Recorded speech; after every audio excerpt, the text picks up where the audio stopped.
અતુલ કાકા, એક વાત કહું, તમે ખૂબ મોટું નામ થઈ ગયા છો. તમે જેણી તમને જાણતો હશે જ, અને તમારું કલ્ટ ફોલોઈંગ છે અહીંયા વડોદરામાં તો ખરું જ. હું ગઈકાલે મારા મિત્ર સાથે બેઠો હતો રાત્રે. એમાં તમે જે ગરબા ઓર્ગેનાઇઝેશન સાથે સંકળાયેલા છો ત્યાંની વાત ચાલુ થઈ કે કિચડ અને પાસની મગજમારી એન્ડ ઓલ, અને એને એક વર્ડ પણ પડવા નથી દીધો ભાઈએ.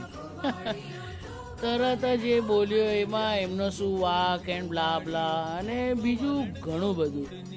એટલે મેં એ વાત છોડી દીધી. પણ દર વર્ષે કંઈ ને કંઈક મગજમારી તો હોય છે, એ વાત પણ સાચી છે દાદા. એમાં કશે ને કશે ઓર્ગેનાઇઝેશનને પણ એ પ્રોટેક્ટ કરતો દેખાયો. જે ઓર્ગેનાઇઝેશનને તમે રિપ્રેઝન્ટ કરો છો, વરસાદ પડ્યો એમાં એમનો શું વાક એન્ડ ઓલ. અને એવા લાખો લોકો છે જે તમને બ્લાઇન્ડલી તમને પ્રેમ કરે છે, અને આ ખૂબ મોટી રિસ્પોન્સિબિલિટી છે દાદા.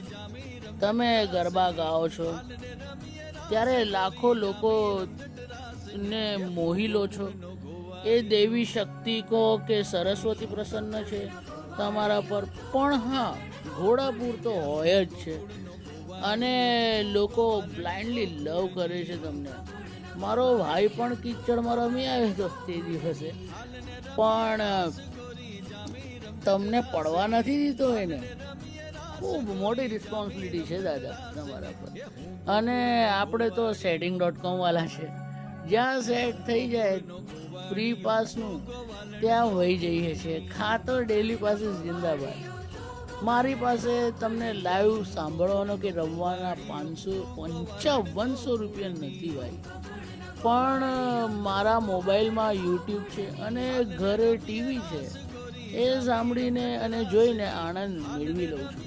વધારેમાં વધારે અમારા ગલીમાં ગણપતિ દાદાનું આગમન હોય છે, કે કાં તો કશે લગ્ન પ્રસંગ કે જ્યાં એવી કોઈ ઇવેન્ટ હોય ત્યાં તમારા ગરબા પર ગરબા કરી લઉં છું. એટલે આપણે ખુશ. પણ તમારા વોઇસથી ઘોડાપુર તો આવે જ છે, એ વાત પણ બાકી છે દાદા. તમે વડોદરાનું ના અમિતાભ બચ્ચન તો થઈ જ ગયા છો, એ પણ વાત બાકી છે. જાદુ તો છે જ તમારા વોઇસમાં, અને લોકો તમને બૂમો પાડીને બોલાવે છે, અતુલ કાકા કેવું છે, એવું લાગે છે કે જાણે ઘરના સદસ્યને ના બોલાવતા. આવો પ્રેમ છે દાદા તમારા પર લોકોનો. અને માં અંબા અને સરસ્વતી તમને આવો જ ખૂબ ખૂબ આશીર્વાદ આપે, અને લોકોનો સ્નેહ વરસતો રહે તમારા પર, એવી મારી પ્રભુને પ્રાર્થના છે.